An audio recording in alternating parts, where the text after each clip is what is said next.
இந்த கல்வி வகுப்பின் தலைப்பாக நாம் தேர்ந்தெடுத்தது ஃபிக்ஹுன் நிகாஹ், திருமணத்தின் சட்டங்கள். கண்ணியத்துக்குரிய என் அன்பு சகோதர சகோதரிகளே,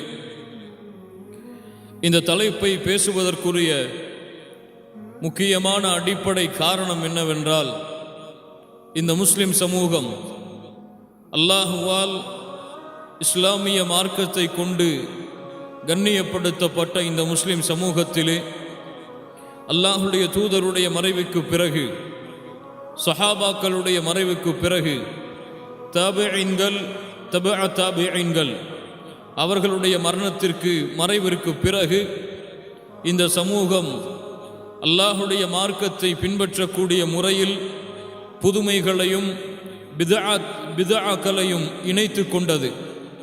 எது இஸ்லாமிய மார்க்கம் வழிகாட்டிய செயல்கள், எது இஸ்லாமிய மார்க்கம் வழிகாட்டாத செயல்கள் என்பதை பிரித்தறிய முடியாத அளவிற்கு ஃபித்னாக்களும் குழப்பங்களும் பித்அத்துகளும் அல்லாஹுடைய மார்க்கத்தில் எல்லா புறங்களிலும் நுழைந்துவிட்ட காட்சியைத்தான் இன்றைய சமூகத்திலே நாம் பார்த்து கொண்டிருக்கிறோம். குறிப்பாக எல்லா வணக்க வழிபாட்டிலும் இந்த பித்அத்துகளும் புதுமைகளும் நுழைந்து விட்டாலும், இந்த இபாதா ஆகிய திருமணத்தில் முஸ்லிம் சமூகம் செய்கின்ற இந்த திருமணம் என்ற நிகழ்வுகளில் அதிகமாக குர்ஆன் சுன்னாவிற்கு மாற்றமான செயல்பாடுகள் நடைபெறுவதை நாம் பார்க்கிறோம். யூதர்களின் கலாச்சாரம் நுழைந்து விடுகிறது, நஸ்ரானிகளின் கலாச்சாரம் நுழைந்து விடுகிறது, முஷ்ரிக்குகளின் கலாச்சாரம் நுழைந்து விடுகிறது.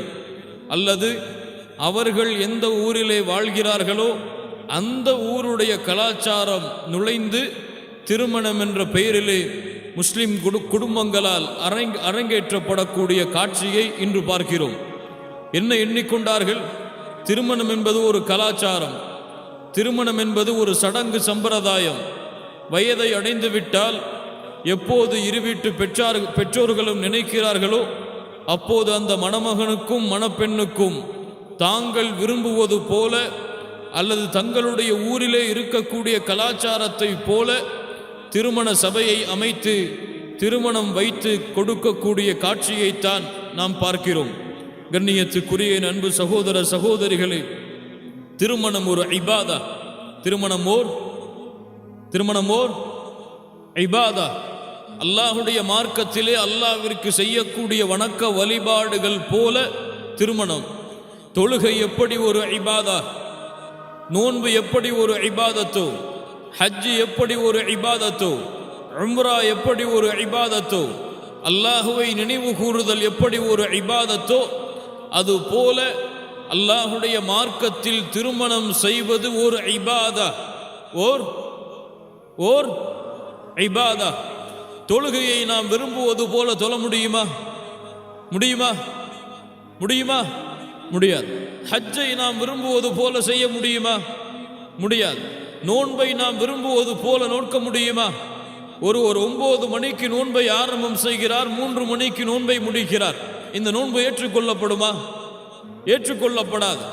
இந்த விஷயத்திலெல்லாம் சட்டங்களை அறிந்து வைத்திருக்கக்கூடிய முஸ்லிம்கள், அல்லாஹுவால் கடமையாக்கப்பட்ட, அல்லாஹுடைய தூதரால் வலியுறுத்தப்பட்ட திருமணம் என்று வரும்பொழுது மட்டும் ஊருடைய கலாச்சாரத்தையும் தங்களுடைய வழக்கங்களையும் முன்னிறுத்துகிறார்களே தவிர குர்ஆன் சுன்னாவை இந்த இபாதத்தில் முன்னிறுத்துகிறார்களா என்றால் குறைவிலும் குறைவுதான். அல்லாஹ் ரப்புல் ஆலமீன் எம்முடைய வாழ்க்கையிலே அல்லாஹ் கடமையாக்கிய அனைத்து வகை இபாதத்திலும் குர்ஆன் சுன்னாவை நிலைநிறுத்தக்கூடிய சமூகமாக அல்லாஹ் எம்மை மாற்றுவானாக. அல்லாஹுடைய தூதர் முஹம்மது ரசூலுல்லாஹ் ஸல்லல்லாஹு அலைஹி வஸல்லம் தெளிவாக சொன்னார்கள். இமாம் புகாரி ரஹிமஹுல்லாஹ் பதிவு செய்கிறார்கள். அபூ சயீதில் குத்ரி ரலியல்லாஹு அன்ஹு அவர்கள் கூறுவதாக, அல்லாஹுடைய தூதர் சொன்னார்கள், லதத்தபிஉன்ன ஸனன மன் கப்லகும் ஷிப்ரம் பிஷிப்ர் வதிராஅம் பிதிரா حتى لو سلكوا جحر ضب لسلكتموه قلنا يا رسول الله اليهود والنصارى قال فمن. அல்லாஹுடைய தூதர் முஹம்மது ரசூலுல்லாஹ் ஸல்லல்லாஹு அலைஹி வஸல்லம் அவர்கள் சொன்னார்கள், என்னுடைய சமூகம் முன்னால் வாழ்ந்த சமூகத்தை முலம் முலமாக ஜான் ஜானாக பின்பற்றும்.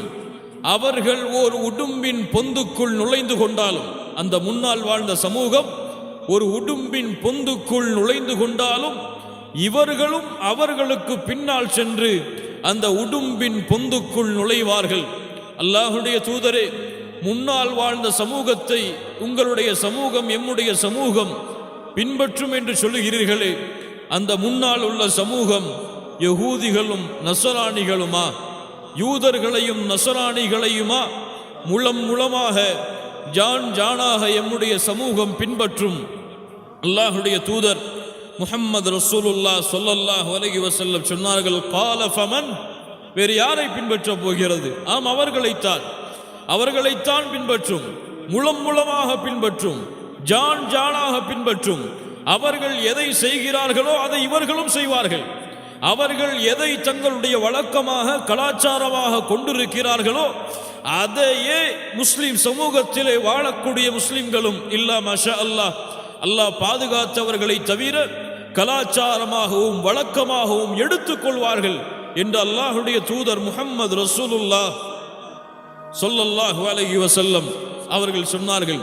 கண்ணியத்துக்குரியவர்களே, அப்படிப்பட்ட ஒரு கலாச்சார சீரழிவில்தான், அப்படி ஒரு இஸ்லாமிய மார்க்கத்திலே அல்லாஹ் வலியுறுத்திய கடமைகளை விட்டெல்லாம் மீறிதான் இன்று முஸ்லிம் குடும்பங்களில் இல்ல மஷா அல்லாஹ், அல்லாஹ் பாதுகாத்தவர்களை தவிர இந்த திருமணம் என்பது நடக்கின்றது. இங்கே திருமணம் முடிக்க போகின்ற வாலிபர்கள் இருக்கலாம், அல்லது திருமணம் முடித்தவர்கள் இருக்கலாம், அல்லது தங்களுடைய பிள்ளைக்கு திருமணம் முடிக்க காத்து கொண்டிருக்கக்கூடிய மக்களும் இருக்கலாம். எல்லா தரப்பும் இங்கே அமர்ந்திருப்பீர்கள். அதனால் இந்த திருமணம் என்ற குர்ஆன் சுன்னா வலியுறுத்தக்கூடிய இந்த கடமையை அல்லாஹும் அல்லாஹுடைய தூதரும் எப்படி கூறியிருக்கிறார்கள், எதையெல்லாம் செய்தால் இந்த திருமணம் நிறைவேறும், எதை செய்யவில்லை என்றால், எதை செய்தால் இந்த திருமணம் நிறைவேறாது என்பதை பற்றிய சுருக்கமான சட்டங்களோடும் கணவன் மனைவியுடைய வாழ்க்கையை குர்ஆன் சுன்னாவும் எப்படி வலியுறுத்துகின்றது என்ற அடிப்படை சட்டங்களோடும் இந்த வகுப்பை நாம் தொடர்வோம்.